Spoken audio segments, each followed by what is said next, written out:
paz do Senhor, irmãos. Amém.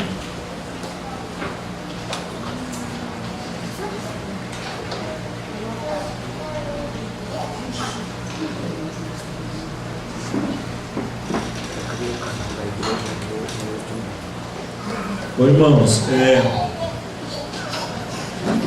desde o começo do culto, a gente tem observado que o Espírito Santo quer trabalhar, né? E aí há uma faísca que quer acender, daqui a pouco ela se apaga, daqui a pouco outra faísca de novo, aí parece que se apaga. O Espírito Santo quer fazer uma obra aqui entre nós hoje, em nome de Jesus. Cutuca seu irmão e diga para ele: você veio aqui para fazer o que, irmão? Diga para ele: você veio aqui para adorar a Deus? Foi? Você veio aqui para bendizer o nome dele? Fala para ele: você não está assistindo uma televisão. Você veio aqui para prestar um culto de adoração ao Rei dos Reis e ao Senhor dos Senhores, aquele que vive e que reina para todo sempre. Eu e você viemos aqui com esse propósito, com esse objetivo nessa noite. Aleluia.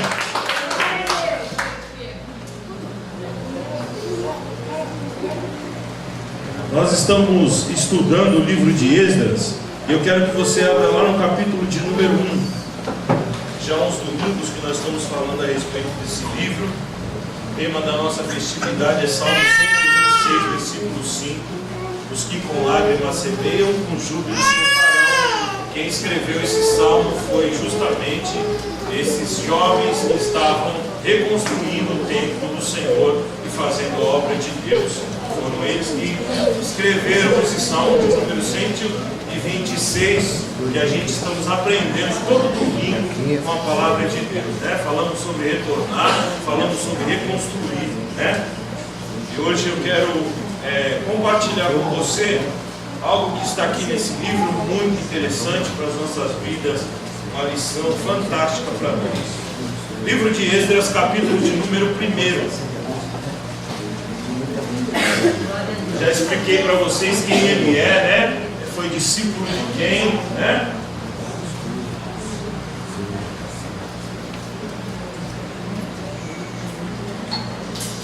Liga o teclado aqui para mim.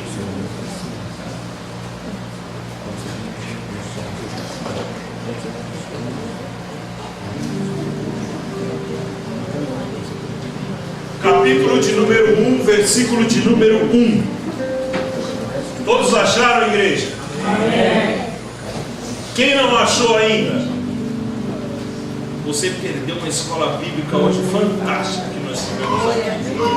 Muito boa para a glória de Deus. Quero te despertar para domingo de manhã você sair da cama, né, e buscar a Deus em nome de Jesus, que foi uma bênção hoje para a glória de Deus. Amém? Capítulo 1, versículo 1. Se você puder ficar de pé para a gente fazer reverência à palavra de Deus, eu quero te agradecer. Se você puder fazer isso.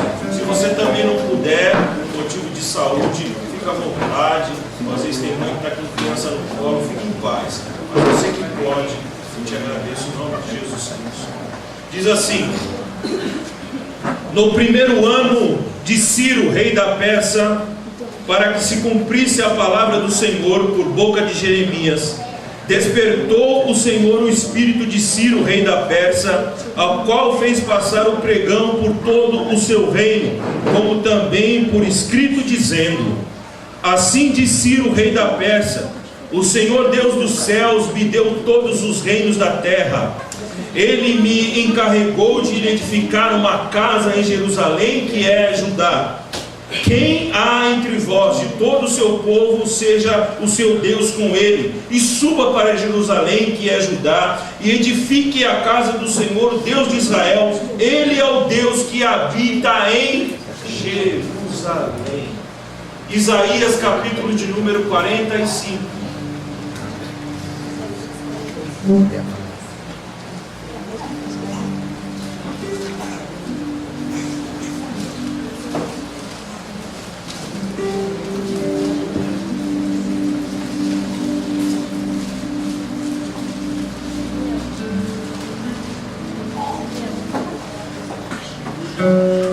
Amém? Isaías 45. Isaías 45. Diz assim: assim diz o Senhor ao seu ungido, a Ciro, a quem tomo pela sua mão direita, para bater as nações diante da sua face. Eu soltarei os lombos dos reis, para abrir diante dele as portas, e as portas não se fecharão. Eu irei adiante de ti, e endireitarei os caminhos tortuosos, quebrarei as portas de bronze, e despedaçarei os ferrolhos de ferro, e te darei os tesouros das escuridades, e as riquezas encobertas, para que possa saber que eu sou o Senhor, o Deus de Israel, que te chamo pelo teu nome. Amém, irmão? Podemos sentar em nome de Jesus. Senhor, em nome de Jesus Cristo, aqui nós estamos na tua casa, diante da tua presença. Espírito Santo, Espírito amigo, nosso companheiro, nosso intérprete, nosso professor, Espírito Santo, nessa noite eu quero te pedir em nome de Jesus Cristo, fala conosco, nos dá a tua direção em nome de Jesus Cristo. Espírito Santo, tu sabe a necessidade dessa igreja, pois ela é tua, tu comprou ela com precioso sangue. Essa igreja não é de homens, essa igreja é do Senhor, Pai.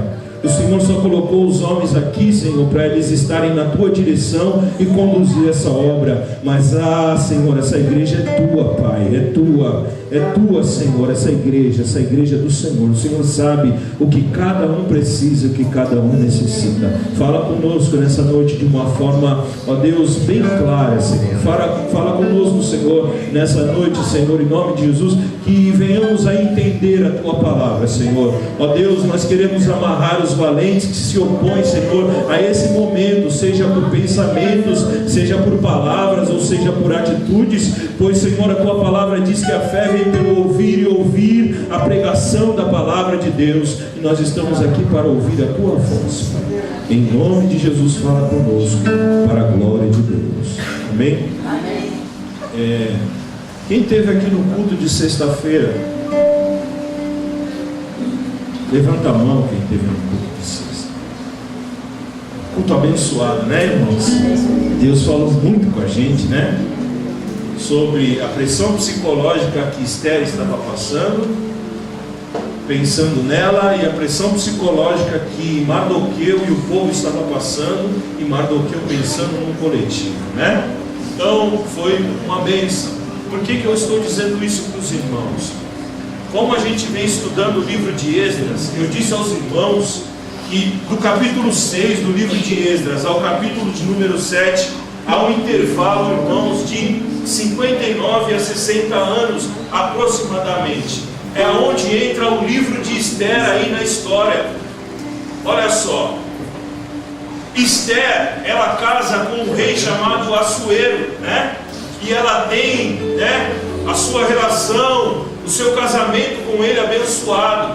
Quem nasce dessa relação? Quem nasce dessa junção dos dois?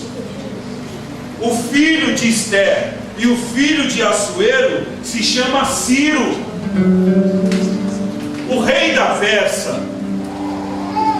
O relacionamento deles dois, o casamento deles dois, a união deles dois, eles concedem o filho. Quem é esse filho? É Ciro. Esse é o filho de Esther com Assuero. É esse rei aqui chamado Ciro.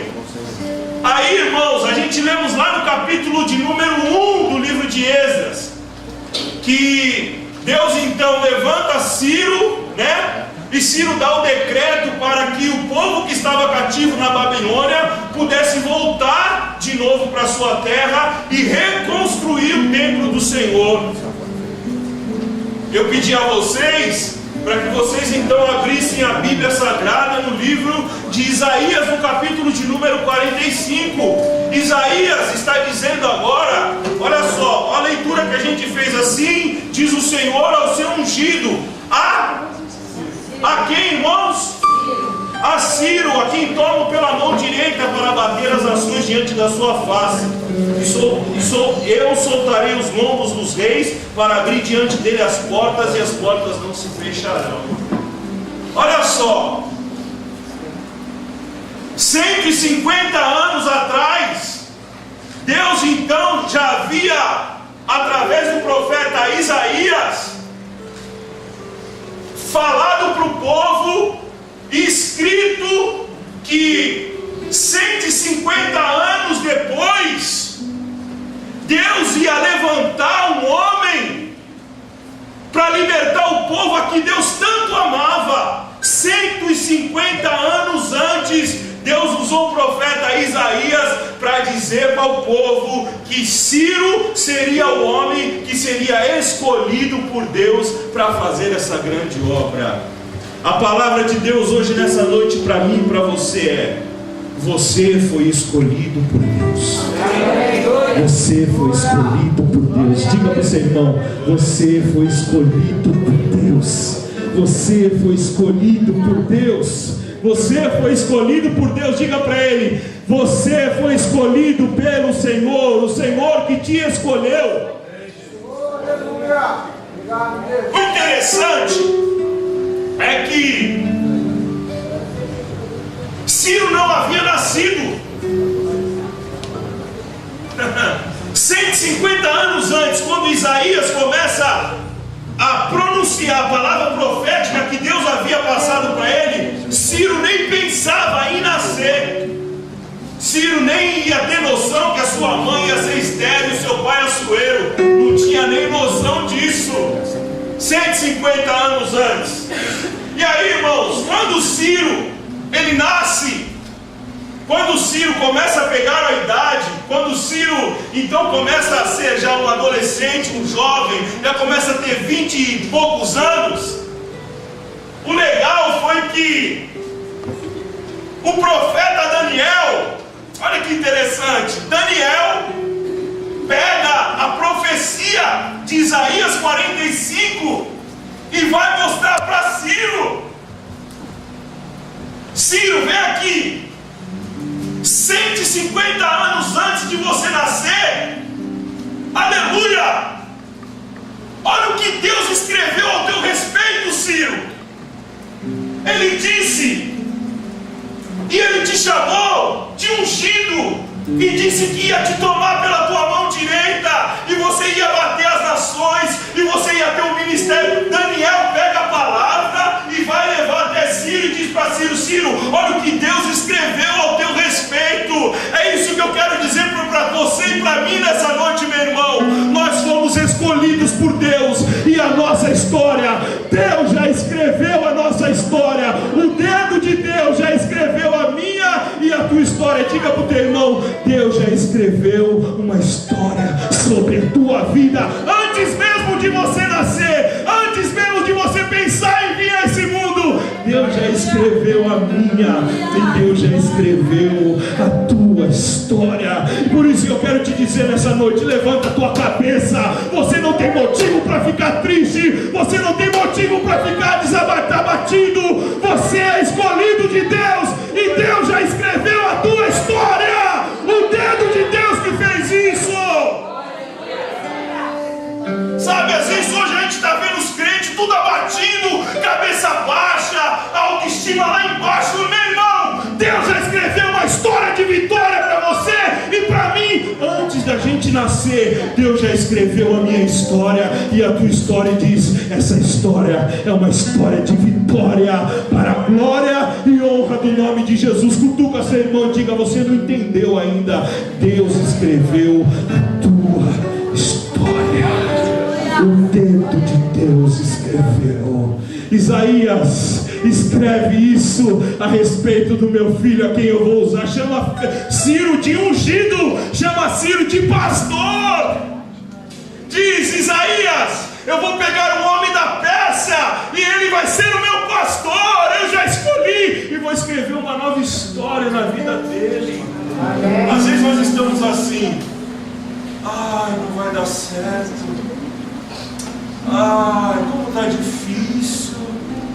Meu Deus, tanta luta, tanta prova, que dificuldade que eu passo. Cada dia que vai se passando é mais dificuldade ainda. Aí você fica para... É isso que o diabo quer, você entende? É isso que o diabo quer, porque o diabo nunca quer que você entenda o plano de Deus para a sua vida.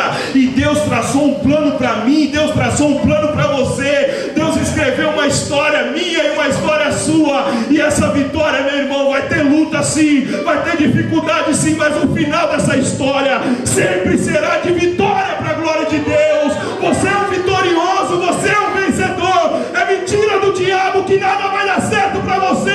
Deus já escreveu a tua história de vitória, meu irmão. Deus já escreveu a minha história.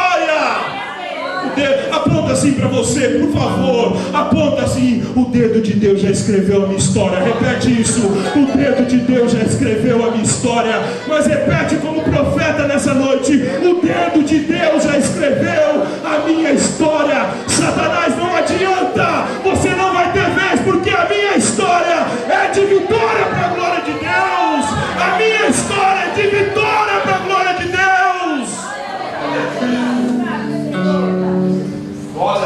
Aleluia! Isaías 45.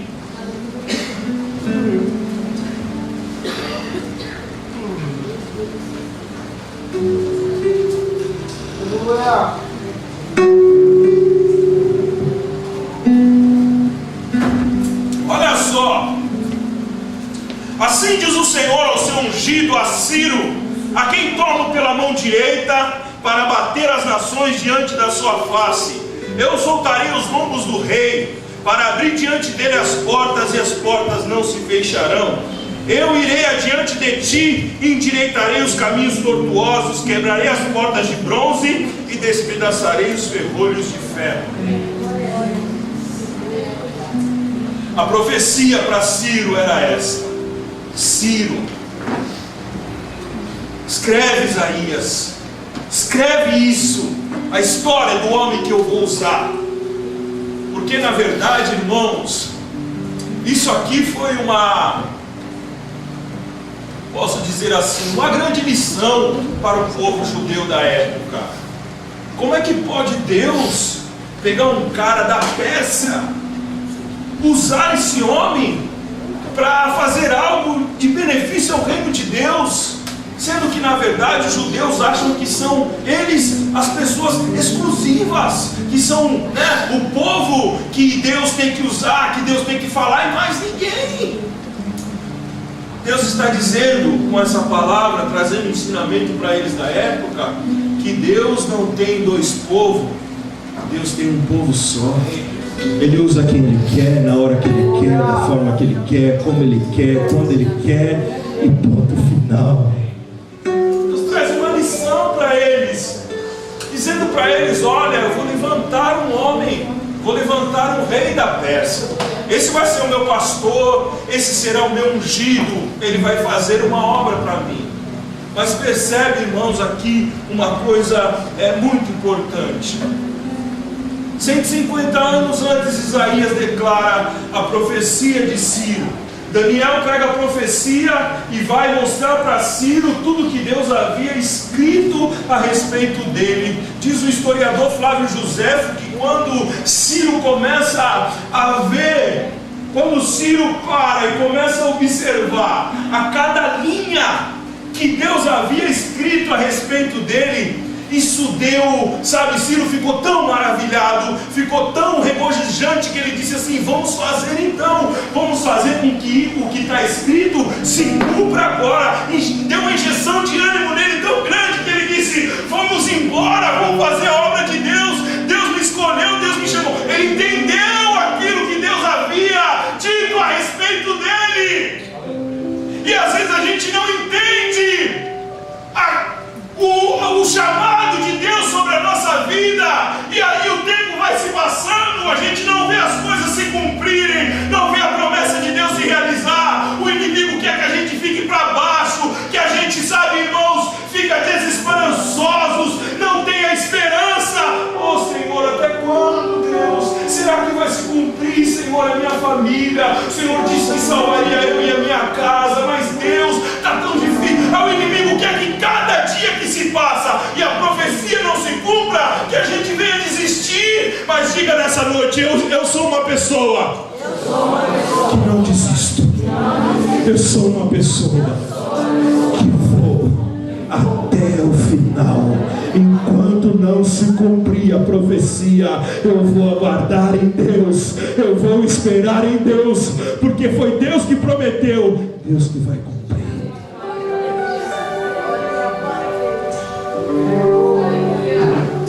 Aí, olha só que tremenda é a palavra de Deus. Como eu já disse aos irmãos, que Roboão foi o pivô da situação para o reino, né, de Israel ser dividido, as 12 tribos, né, 10 irem para o norte e as 2 para o sul.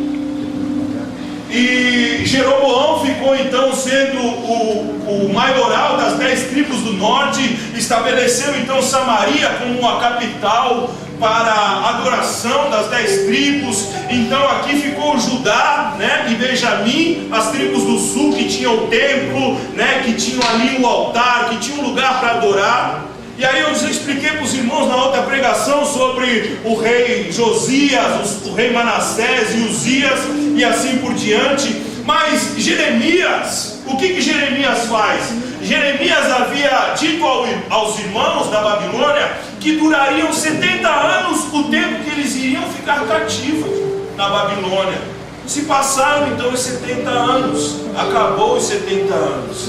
Ciro, olha só que interessante, esse homem a quem Deus chamou para usar, Ciro nem imaginava que ele seria chamado por Deus, que ele seria escolhido por Deus e que Deus já tinha escrito a história dele para libertar um povo que estava cativo na Babilônia. Ele não tinha noção disso.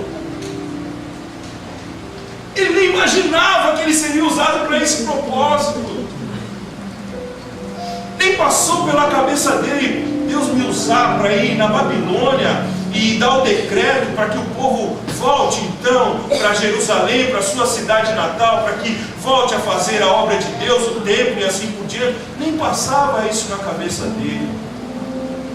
Mas quando Deus começa a escrever algo a respeito de mim, algo a respeito de você, Deus não é aquele aluno que o professor passa a lição todinha e ele vai copiar a lição, e quando ele escreve alguma coisa, ele pega a borracha, vai lá e apaga. Deus não é assim. Deus, quando escreve, diz o mundo que Deus escreve certo com linhas tortas. Mentira.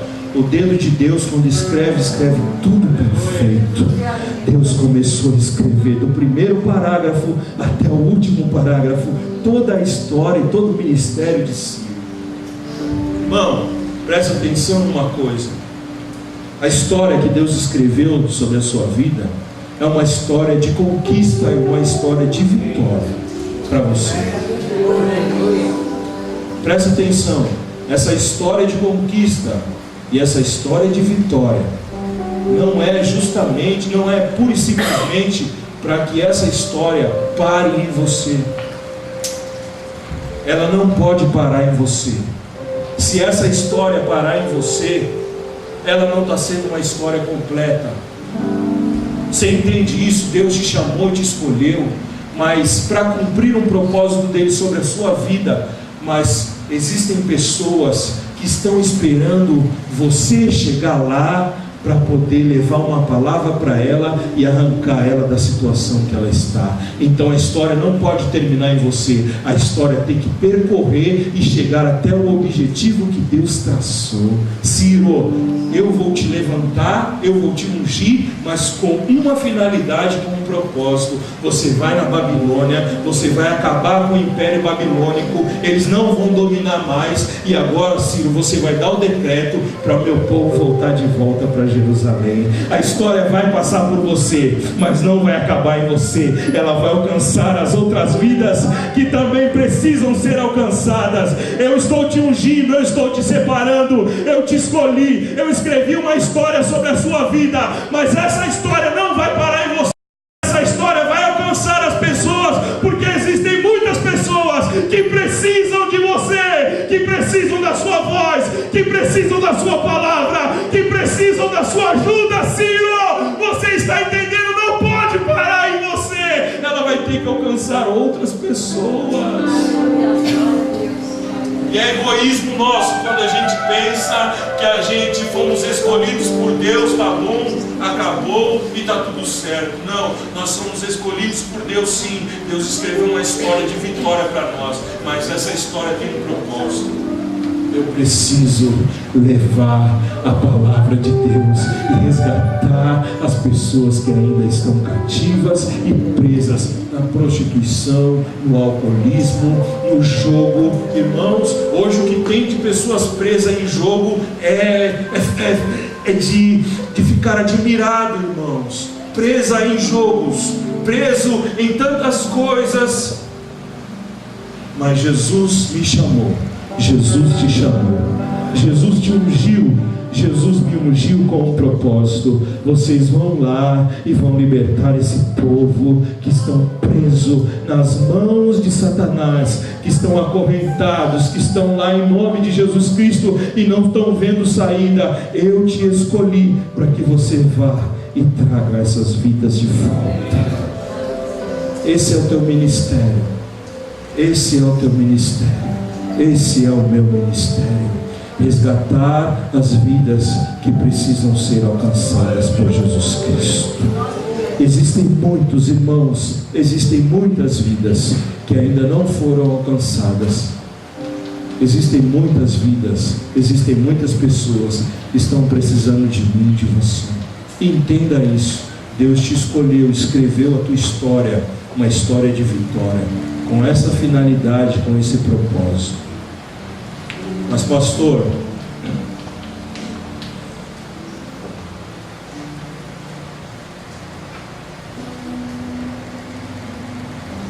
como que eu vou fazer essa obra? Você pode me perguntar, como é que eu vou exercer esse ministério e essa chamada na minha vida?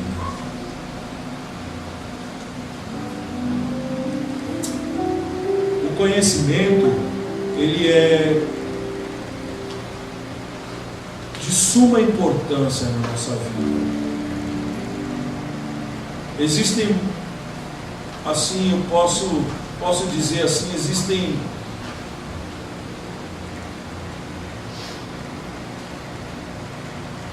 inúmeros benefícios quando a pessoa tem conhecimento. Muitos. Mas existem algumas coisas que quando você começa a conhecer, quando você começa a ter o conhecimento demais, existem algumas coisas que não são boas. Uma dessas coisas que não são boas é que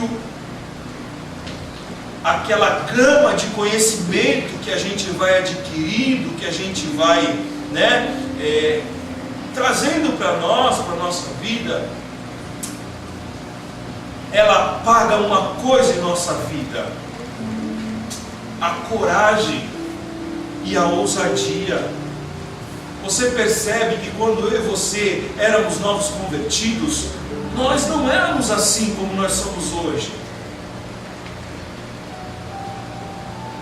Percebe isso? Eu não sei se já aconteceu isso com você, mas você entrava no ônibus, você falava de Cristo no ônibus. Você encontrava com uma pessoa, conversava com uma pessoa educadamente, mas nunca deixava de falar de Jesus para essa pessoa. Mas aí o conhecimento veio, ele chegou, a gente adquirimos esse conhecimento, ele apagou a ousadia, ele apagou a coragem que a gente tinha, sabe, a intrepidez que a gente tinha, ela foi se apagando por causa de muito conhecimento. Aí o conhecimento diz para nós assim: olha, todos já sabem que Jesus vai voltar. Aí a gente fica tímido de falar para uma pessoa que Jesus está voltando. Aí o conhecimento trouxe para nós, irmãos, que você sabe que as pessoas já estão presas aí na prostituição, e elas vão para o inferno, e elas vão tal. O conhecimento, aí ele bloqueou a gente, de a gente ir lá com ousadia e dizer para a pessoa: você está na prostituição, você está assim, tá, mas existe uma saída para você. O nome dessa saída é Jesus Cristo de Nazaré. Acabou por causa do conhecimento que a gente adquiriu. Percebe, irmão? Percebe? é bom, é ótimo o conhecimento, mas ele nunca pode apagar a ousadia, ele nunca pode apagar, sabe, irmãos, a intrepidez, aquela gana, aquela vontade. Hoje de manhã nós estávamos estudando aqui, diz que Jacó, ele vê as ovelhas e ele pega uma vara e ele começa a colocar a vara ali na água, e as ovelhas então começam a beber aquela água, e as ovelhas, e ele fez um trato com Labão: as suas ovelhas serão assim salpicadas e as minhas serão puras, tá bom? Tá bom, então vamos fazer esse trato. E ele fez, e ele foi ali na água, colocou a vara na água, as ovelhas chegaram lá e começaram a lamber a água, a beber a água, ficaram todas elas no cio e começaram a se procriar, 1, 2, 3, 4, 5, e Labão disse: Jacó, o que está acontecendo? Jacó, o que foi que tu fez? Jacó, o que é isso, Jacó? Me revela esse segredo, Jacó. Jacó: as ovelhas estão no cio, as ovelhas querem procriar, as ovelhas querem gerar outra ovelha, as ovelhas querem ganhar outras ovelhas, as ovelhas querem trazer para o teu rebanho, as ovelhas querem trazer as vidas a esse lugar, em nome de Jesus. Mas o conhecimento, ele fez a gente apagar isso. E aí o diabo, presta atenção numa coisa, o diabo hoje, irmãos, a maior estratégia que o diabo usa hoje, sabe qual que é? É pôr intriga entre eu e você, porque aí para ele já acabou, ele venceu. Só isso. A maior arma do século 21 que o diabo usa é pôr rixa entre eu e você, entre eu e você, entre eu e você. Sabe por quê? Porque ele sabe que se a gente ficar dividido, o reino de Deus nunca vai crescer. Prestaram atenção? Ele não chega mais como a gente ouvia antes, fazer coisas. Não. Eu vou arrumar uma tretinha entre eles, um vai ficar chateado com o outro. É o suficiente para que a obra de Deus não cresça mais. É o suficiente para que as ovelhas não gerem as outras ovelhas. Você entendeu, irmão? Você entendeu uma coisa? Presta atenção nisso. Eu nunca vou ser teu inimigo. Obrigado, Felipe. Eu nunca não vou ser seu inimigo. Eu sou teu irmão em Cristo. Amém, irmão? Eu nunca vou ser teu inimigo. Quem é teu inimigo é o diabo, os principados e potestades. Ninguém na igreja é inimigo do outro. Nós somos irmãos em Cristo Jesus. Vamos morar no mesmo céu, na mesma celestial que Deus está preparando para nós. Nós precisamos entender essas coisas. Deus escreveu uma história nossa de vitória com um propósito para a gente resgatar as vidas e povoar o reino de Deus, e para dizer Labão lá fora: o que está acontecendo? Porque o rebanho de Jacó está crescendo e o meu está se diminuindo. Sabe o que é isso? É a estratégia que Deus deu para o rebanho de Jacó, para que o rebanho de Jacó venha crescer para a glória de Deus. Diga para o seu irmão: você tem um ministério, Deus te ungiu com um propósito.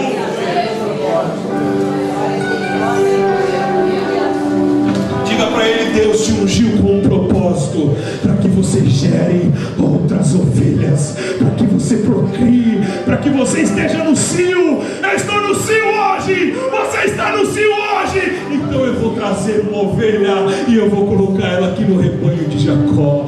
E o Deus que está aqui é o Deus de Abraão, é o Deus de Isaac e é o Deus de Jacó. É esse propósito que Deus me ungiu. Grupo das irmãs cresce, a mocidade cresce, as crianças crescem, o louvor cresce, tudo na igreja cresce. Por quê? Porque o rebanho de Jacó está no cio. O rebanho de Jacó está no cio, não estão mais estéreis as ovelhas. Essa finalidade que Deus nos chamou, foi esse propósito que Deus nos chamou. Quantas pessoas que estão lá fora sem força, sem poder, sabe, irmãos, lutar e romper as barreiras, porque hoje quem chegou aqui foi as pessoas que romperam as barreiras. Porque nós sabemos que existe uma luta espiritual e uma guerra espiritual, onde o nosso adversário não quer que as pessoas adentrem por essa porta, mas hoje caiu por terra, porque Jesus te trouxe aqui, Jesus me trouxe aqui para a glória de Deus. Mas ainda existem irmãos nossos que não estão sentados, que não estão aqui hoje sentados, e estão lá que não conseguiram romper essas barreiras. É o nosso trabalho, é o nosso trabalho de fazer, é o nosso trabalho de pegar na mão e dizer: eu vou te ajudar para você ir para a casa do Senhor. Você entende isso, igreja? Você entende isso?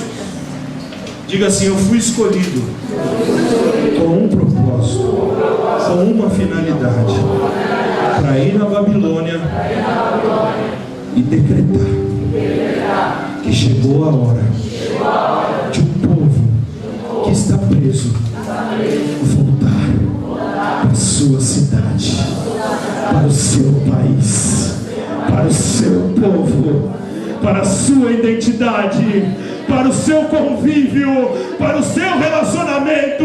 Chegou a hora de eu decretar isso. Acabou, Satanás, porque Deus decretou que chegou a hora do povo.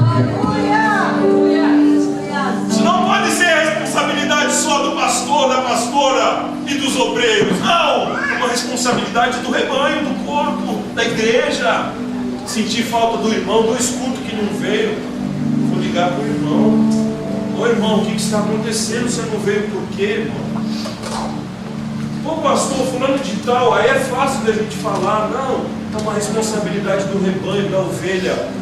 Eu quero ir atrás da outra ovelha, eu quero ver como a ovelha está, eu vou visitar aquela ovelha. Esse é o propósito e a finalidade. Versículo de número 3 de Isaías, capítulo 45.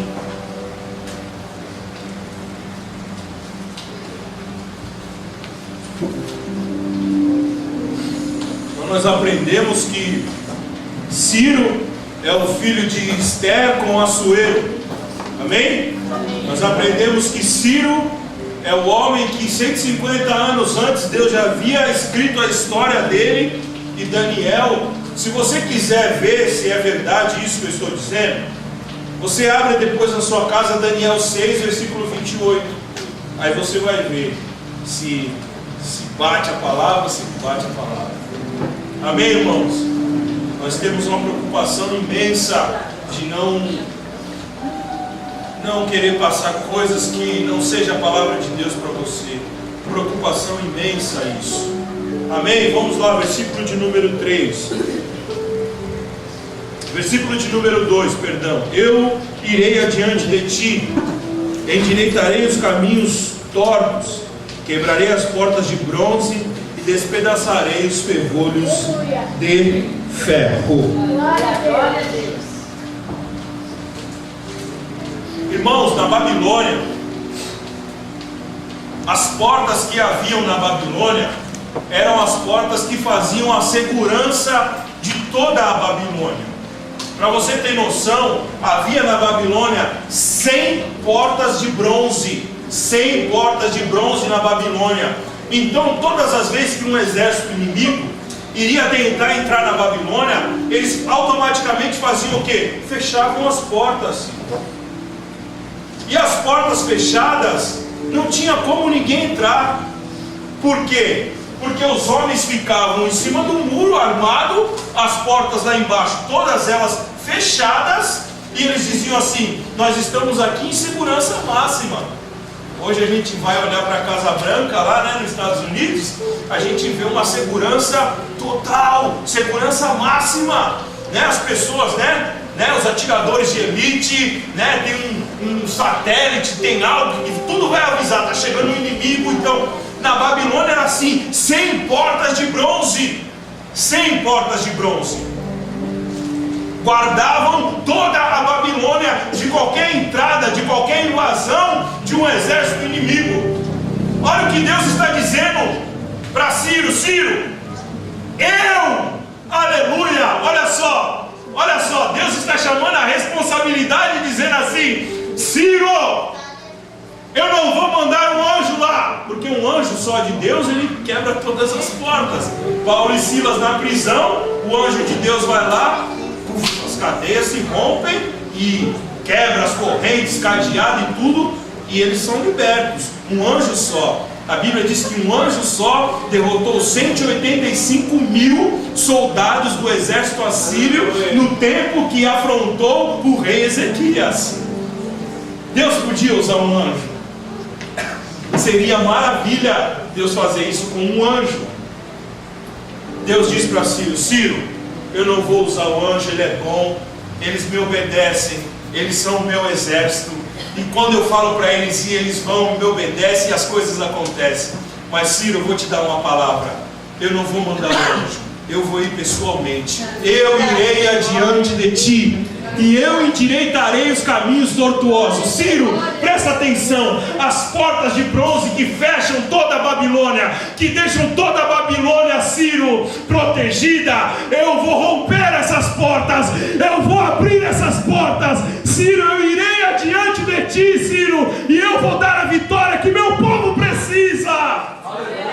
Sabe o que Deus estava dizendo para ele? Ciro, eu te escolhi. Amém, irmãos?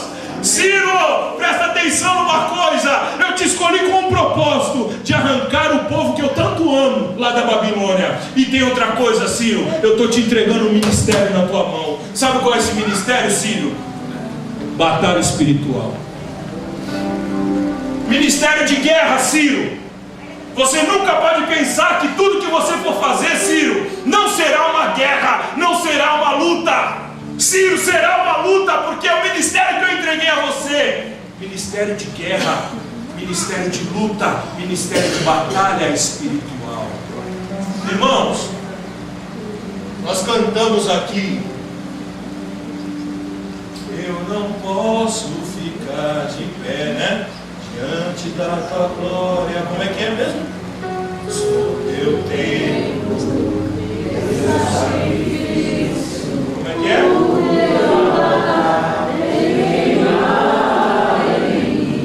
Como é que é? Sou teu templo, teu sacrifício, o teu altar vem queimar em mim. Caia fogo da onde? Ele disse. Caia fogo do céu, queima esse altar, mostra pra esse povo que há Deus em Israel. Aleluia! Caia fogo do céu, queima esse altar, mostra pra esse povo que há Deus em Israel. Quem fez essa oração? Quem enfrentou os profetas de Baal? Quem foi? Elias, não foi? Para você ter uma noção de uma coisa, Baal era o Deus que controlava o tempo da época, que controlava sol, chuva. Era ele. Olha só, quando Elias vai afrontar os profetas de Baal, tem muitas pessoas que dizem que Elias era um medroso, covarde, não tem nem noção das coisas. Jezabel invocava 70 entidades demoníacas. 70 entidades demoníacas. Era capeta para todo lado, era demônio para todo lado. E Baal era o Deus que controlava o tempo. E o que acontecia? Baal, quando o povo queria sol e não tinha sol, sabe que a doutrina deles qual que era? Baal foi para o mundo dos mortos. Quem pode resgatar Baal do mundo dos mortos? Azera, ou Astarote, que você vai ler na Bíblia. O que ele fazia? Esse outro Deus ia lá no mundo dos mortos, resgatava Baal, trazia Baal de volta, tinham relações um com o outro, e aí então voltava a ter o sol e voltava a ter a chuva. Uma vez por ano acontecia isso. Quando Elias vai afrontar eles, Elias entende que Deus chamou ele para o ministério de guerra, batalha espiritual. Elias disse: Baal, se tu é Deus, Astarote, se tu é a pessoa que vai resgatar Baal do mundo dos mortos, eu desafio vocês hoje. Desafio hoje vocês. Não vou dizer para vocês que não vai chover durante um ano.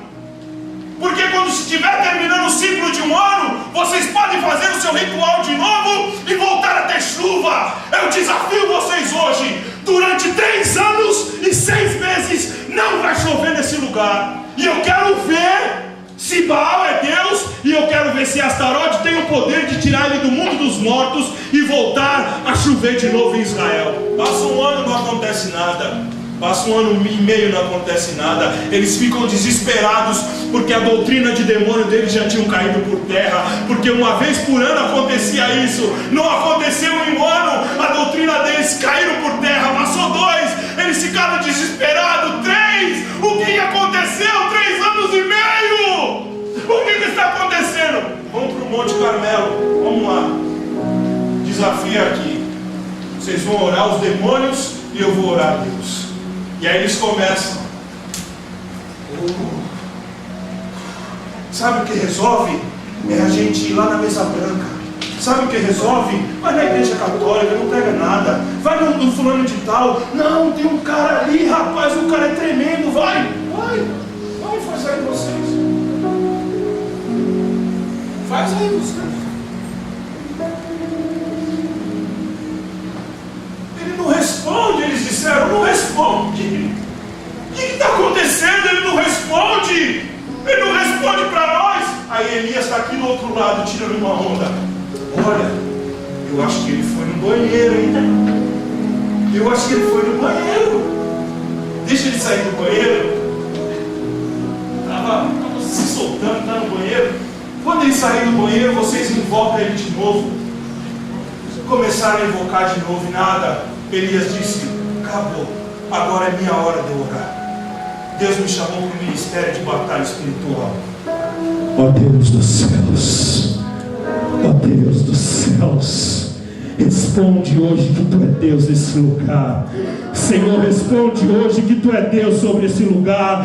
Tu me chamou, Deus, com esse ministério, para mim, Senhor, ó Deus, quebrar as portas de bronze e os ferrolhos de ferro, e as pessoas serem alcançadas. Eu estou numa batalha espiritual, Deus. Eu jejuei, eu reparei o altar, eu fiz, Deus responde, e fogo do céu cai, e eles começam a declarar: é o Deus de Elias que é poderoso, é o Deus de Elias que responde, é o Deus de Elias que dá vitória. Deus te chamou para uma batalha espiritual. Você está numa guerra, filho. Eu e você estamos numa guerra. Como que nós vamos vencer a guerra sem se preparar para enfrentar essa guerra? Como? Vamos se... tá bom. Eu pego a minha arma na mão.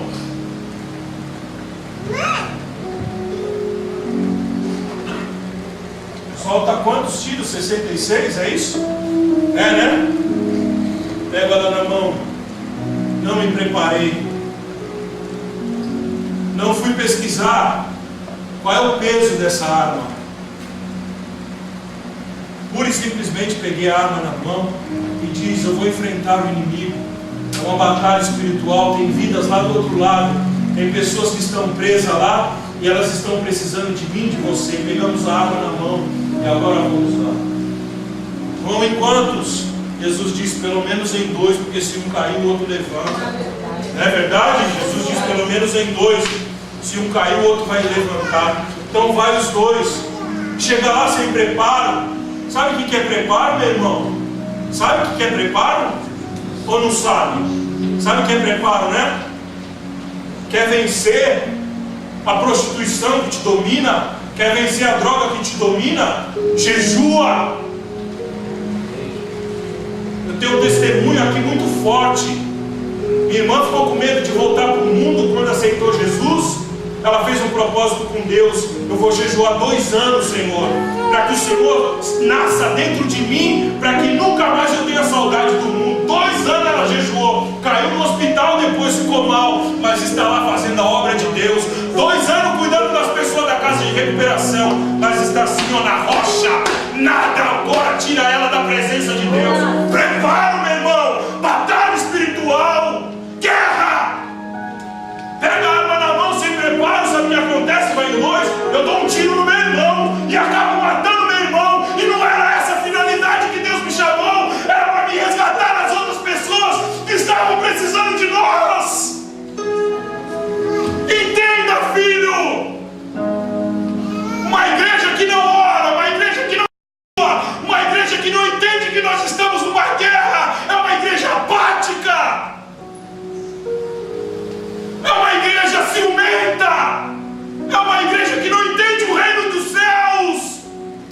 chamou para uma batalha, nós estamos numa luta, nós estamos numa guerra, nós vamos vencer, amém? Amém, amém, meu irmão? Amém. Quer ver a transformação do seu filho? Tire pelo menos um dia da semana, um dia, para orar só pelos seus filhos. Só pelos seus filhos. Um dia, ore e jejue por ele. Um dia na semana. Eu garanto para você uma coisa: é impossível de Deus não fazer.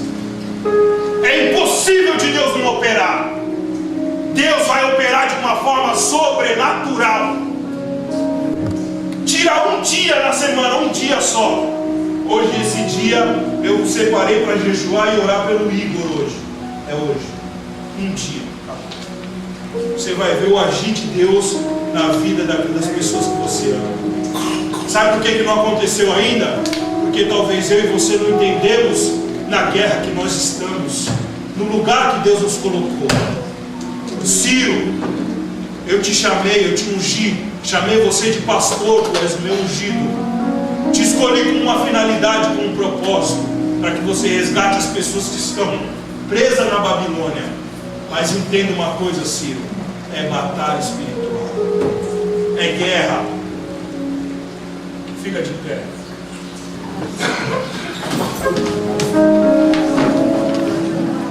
Vem aqui, José, por favor.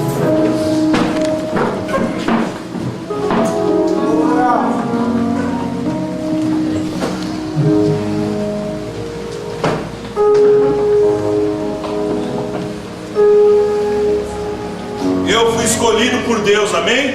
Quantos foram escolhidos por Deus aqui? Você foi escolhido por Deus, eu fui escolhido por Deus com uma finalidade: resgatar as pessoas que estão presas na Babilônia e entender que essa batalha é espiritual.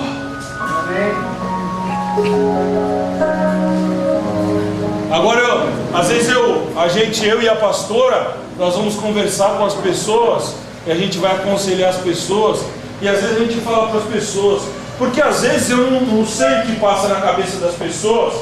Por exemplo, as pessoas que cuidam do departamento das crianças, as pessoas sabem disso, elas entendem isso, mas eu queria passar isso para todos os irmãos.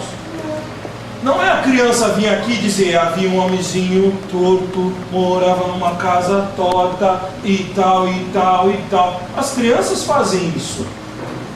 Mas quem pegou as crianças para dizer, para ensinar as crianças que havia um homenzinho torto, morava numa casa torta, tem que entender que é uma batalha espiritual nisso aí. Porque essa mensagem que as crianças estão passando aqui é uma mensagem que pode libertar alguém que está torto, alguém que está caído, alguém que está prostrado. As irmãs que vêm aqui para cantar um louvor e pega aquela pastinha, às vezes o diabo diz assim: mais uma vez eu vou lá, vou pegar a pastinha e voltar. Isso é uma batalha espiritual, uma guerra que nós estamos. E nós precisamos valorizar isso, porque Deus nos chamou, nos escolheu para fazer esse ministério e dizer para nós que nós estamos numa batalha tremenda e uma batalha de guerra mesmo, meu irmão. Aí a pessoa que vai cantar o louvor, o outro que vai ficar na porta, o outro que vai fazer uma coisa, que vai fazer... É tudo uma guerra no reino espiritual. Jesus disse assim: o reino de Deus é tomado à força. Jesus disse: não é. Irmãos, de qualquer jeito vocês vão tomar o reino na manha. Vocês vão chegar lá e vão fazer assim: e dá, passa pra cá, faz isso, me obedece. Não! Você acha que o diabo vai dar as coisas para nós, que está na mão dele, assim fácil? Vai nada, meu irmão. É uma batalha, é uma luta. E aí nós temos que entender esse ministério. Deus me chamou com um ministério e é uma batalha espiritual. Então eu vou me preparar, então eu vou buscar a Deus, então eu vou estar em oração. Sabe, irmãos, às vezes, olha, presta atenção, tem muita gente que ora e perde a bênção na oração. Sabe por quê? Porque se sente orgulhoso, acha que ora mais do que o outro. Orgulho, caiu por terra, já perdeu a bênção. Por que eu preciso orar? Por que você precisa orar? Porque isso é o oxigênio da minha vida, da tua vida. Não é para mim se sentir, né, que eu sou o orador. Não é isso, não. Eu estou numa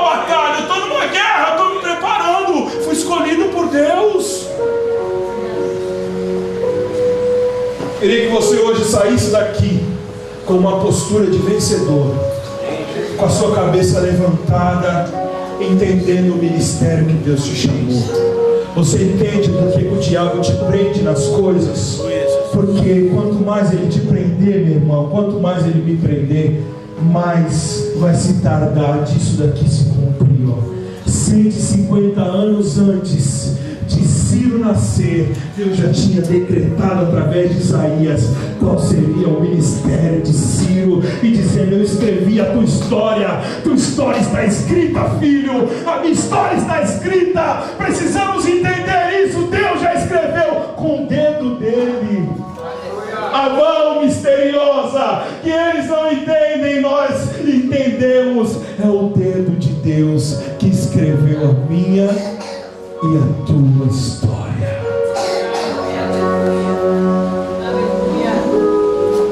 Você pode adorar a Deus nessa noite? Você pode exaltar a Jesus nessa noite?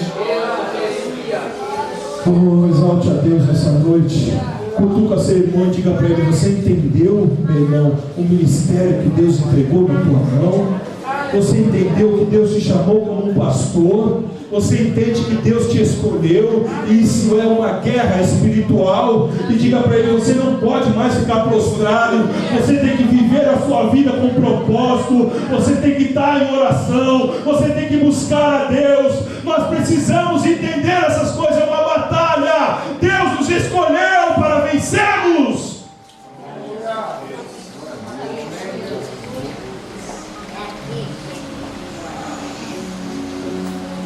Nós vamos adorar a Deus. Aleluia.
um craque. Leandro, vem aqui, tu é do meu time, tu é um craque. Vieira, tu é o meu melhor zagueiro. Marcelo, o outro Marcelo aqui, a igreja é só de Marcelo, né?